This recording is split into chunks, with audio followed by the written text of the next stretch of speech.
Okay, folks, Rich Van Tassel back with you, continuing on with our Week 6 game picks, and of course, recording audio for WBJL Radio and Yes You. Our next game up, the Carolina Panthers at 1 and 4, 0 and 2 on the road, travel to New Orleans to play the Saints, who are 1 and 3 and are 0 and 2 at home. Injuries for the visiting Panthers: Vernon Butler, defensive tackle; Robert McClain, cornerback; Michael Orr, offensive tackle; and Paul Solulal, defensive tackle, are out. Charles Johnson, the defensive end, is questionable. For the New Orleans Saints, Delvin Breaux, cornerback, out. Eric Harris, defensive back, on injury reserve. Donnell Ellerbe, linebacker. Terran Armstead, offensive tackle, are both out. And Josh Hill, the tight end, is questionable. Cam Newton not listed. They're talking about him expecting to play. I expect him to play in this game. Certainly Carolina needs him. It's really now or never time for the Panthers.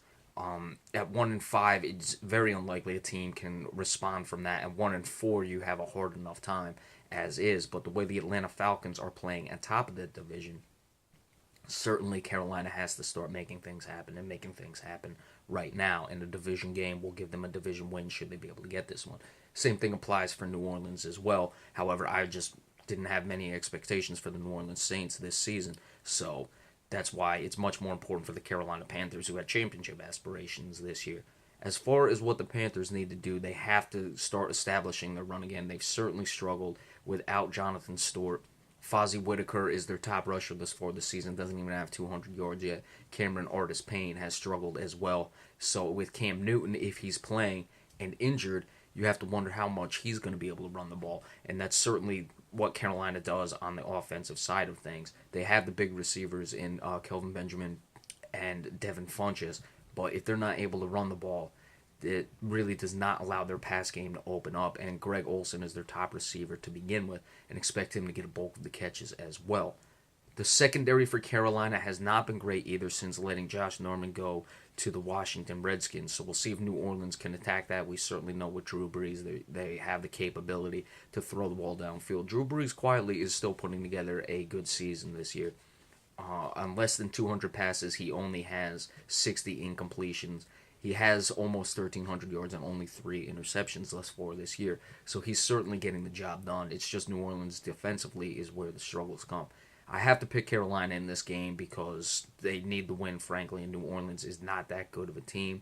I would expect that it's going to be high scoring because the Carolina secondary has not lived up to expectations thus far this year, and New Orleans can certainly throw the ball. So look for it to be in that area, and I think that Carolina will abandon the run as well and start passing the crap out of the ball, for lack of a better term, if they're not able to establish the run at all in this game. And since they're desperate, they're going to try anything in this one. Carolina coming away with the victory 30-23 on the road.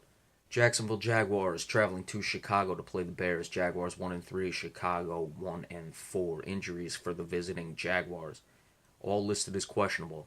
Rashad Green, wide receiver; Corey Grant, running back; Neil Sterling, tight end; Deshaun Gibson, safety.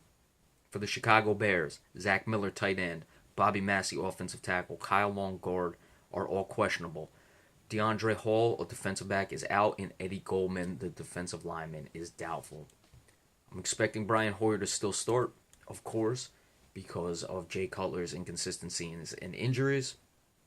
For the Jacksonville Jaguars, who I think this game is most important to, they thankfully play in the AFC South. No one is running away with it. They're coming off a bye week. You know, you look at it, you played the first quarter of the season, you went 1 and 3. Certainly for a team that had expectations of making a potential playoff run, that's not how you want to get started. But hey, you played the first quarter of the season, you're really not out of it, and no team is going to run away with that division. You come out of the bye week and you see if you can start to get things going. TJ Yeldon is going to have to be the one who starts it as well with Chris Ivory. They have to be able to run the ball better, as well as they're able to pass with Blake Bortles and their receivers, Allen Hurns and Allen Robinson. If they can't establish this running game, they're really going to struggle for the rest of the year. And that's why they got Chris Ivory. That's why you drafted TJ Yeldon, who's not even averaging 4 yards per carry. They're going to need these guys to come away. And Blake Bortles, of course, has to limit his interceptions. He already has 6 thus far this year. Brian Hoyer quietly putting together a pretty good season. Only 40 incompletions on 140 passes, almost 1,100 yards, 6 touchdowns, no interceptions. So certainly with him limiting the turnovers, that gives Chicago a chance. Yet, but Chicago's defense is not what they used to be. Alshon Jeffrey should be able to have a pretty decent day if Jalen Ramsey doesn't have him for most of the game and they're able to move him around. Alshon Jeffrey, that is, and get matchups that aren't against Jalen Ramsey. But if Jalen Ramsey is able to cover him and Chicago can't make adjustments to get Alshon Jeffrey free, and Chicago maybe pridefully says, hey, we're going to let Alshon Jeffrey do what he wants to do, whoever's marking him up because we're that confident in his abilities, I think that's going to hurt the Chicago Bears.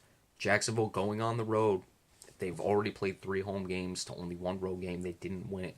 This could be a game that springboards their season, and I expect them to get the job done.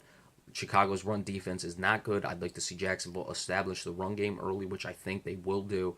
And I would use Chris Ivory to do so, and then let TJ Yeldon, when the defense is really softened up, come in and establish himself in that regard. And then that'll open up the passing game later on, and Jacksonville will be able to put this away. I'd like to score 28-16 because Chicago's offense, I don't think, is going to be able to find the end zone in this one.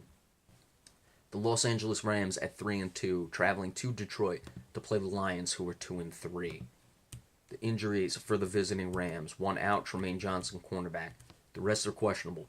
Brian Quick, wide receiver. Michael Brockers, defensive tackle. William Haynes, defensive end, and Robert Quinn, defensive end. So we see a lot of injuries on that defensive line. That's very formidable for the Los Angeles Rams. For the Detroit Lions, all listed as questionable. Ezekiel Ansah, defensive end. Sean Robinson, defensive tackle. Don Juan Carey, safety. Laken Tomlinson, guard, and Larry Wofford, guard. Detroit has the injuries to the offensive line. Los Angeles has the injuries to the defensive line. Of course, they're all questionables, and we know my opinion on questionables. I don't think Detroit's defensive line, I don't think Detroit's offensive line is that great to begin with, and the Los Angeles defensive line is very formidable. So, expecting that the injuries go, you'd have to look at that matchup and give Los Angeles the favor in that matchup going into this game. If they're able to get pressure, that could cause Matt Stafford to turn the ball over. He hasn't been horrible with his turnovers on the overall part of the season, only 4 interceptions, but he certainly is still capable of having those games where he has a few turnovers, and if he's under pressure, that will be a problem for him. Marvin Jones is putting together a very good year for a wide receiver. Through 5 games, he's already over 500 yards. It's very impressive. 3 touchdowns as well. So if Tremaine Johnson is out, of course, for the Los Angeles Rams, they're going to have to figure out a way to shut him down, and they might have to do it with the pressure because I don't think their secondary has the capability to just shut a guy like Marvin Jones down. You have to rely on your defensive line getting pressure to be able to do that. Todd Gurley struggling this year, right at about 2.25 or 2 3/4 yards per carry. So Los Angeles established that. It's got to happen, Todd Gurley. I don't know what's going on with him this year, but you want to keep Matt Stafford from being able to throw the ball because that's where I think Los Angeles would really get hurt in that game. So those are the 2 important things to look for in this game. Can they control the clock, Los Angeles, that is, by establishing Todd Gurley? And can their defensive line get pressure to possibly force Matt Stafford into some turnovers, but also keep Marvin Jones from getting involved down the field? Case Keenum, hey, he's not putting together very good numbers at all. They're actually quite poor. He's barely above 50% passing. Not barely, but he's probably right around 55. I'm just doing the numbers in my head. 88 of 152. 4 touchdowns to 5 interceptions. So he is not going to be able to help this team in a shootout. That's why I'm picking Detroit to get the win at home. Los Angeles is not quite to the East Coast, but it's still a 1 o'clock start time. And I believe Detroit is still in the Eastern time. No, Detroit's got to be in the Central time zone. So that helps them a little bit, but still, that's going to be a problem for Los Angeles, that travel. And I expect Detroit to come away with a win. They're able to establish their passing game, get the ball downfield, and that's going to cause the Rams problems. And Matt Stafford will limit the turnovers, so I always say that with a little trepidation as the Detroit Lions come away with the victory, 27-20. Pittsburgh Steelers at 4-1, traveling to Miami to play the Dolphins, who are 1-4. Injuries for the visiting Steelers: One listed as questionable: Sammy Coates, the wide receiver. The rest are out. Marcus Wheaton, wide receiver. Cody Wallace, center. Ryan Shazier, linebacker. Marcus Gilbert, offensive tackle. For the Miami Dolphins, all listed as questionable: Arian Foster, running back. Jelani Jenkins, linebacker. Rashad Jones, safety. Marquise Gray, tight end. And Jakeem Grant, the wide receiver. The only reason you would pick Miami in this game is that they're due for a win.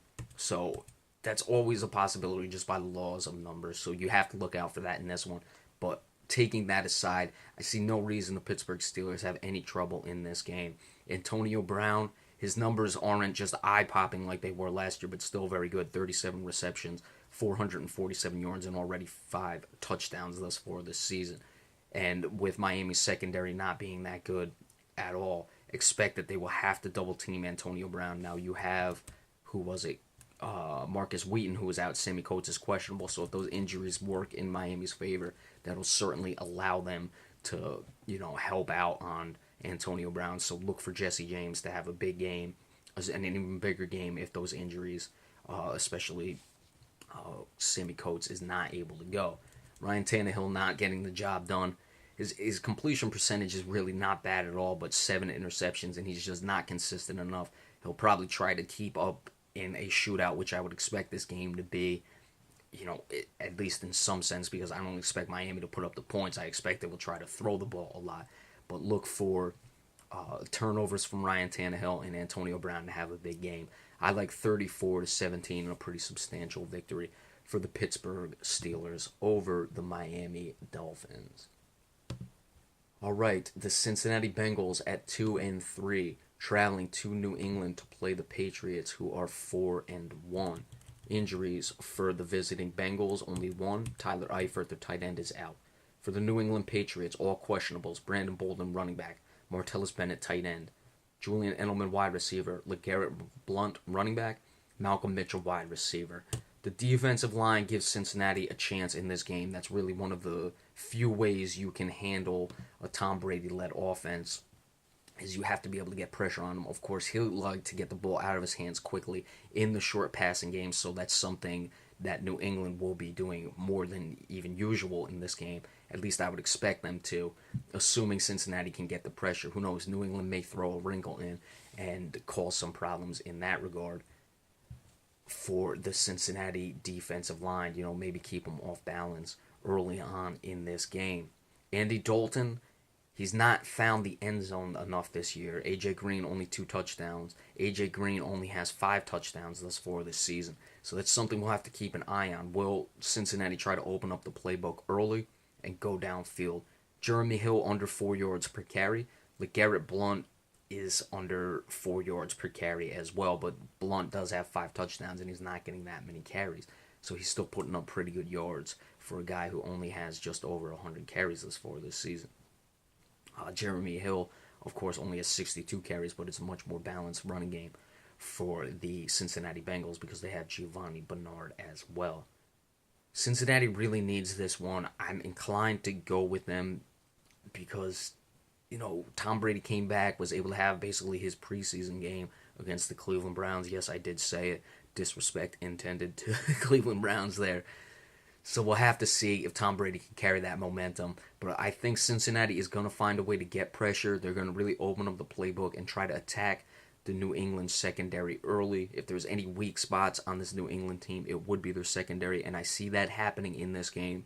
And I see the Cincinnati Bengals getting a much-needed road win to keep themselves competitive. If they lose, they're up against the 8-ball for the rest of this season. So I expect them to get to 500, get the victory, and look for A.J. Green to have his best game thus far this season. While he's over 500 yards, it's been a bit inconsistent thus far, and he hasn't found the end zone.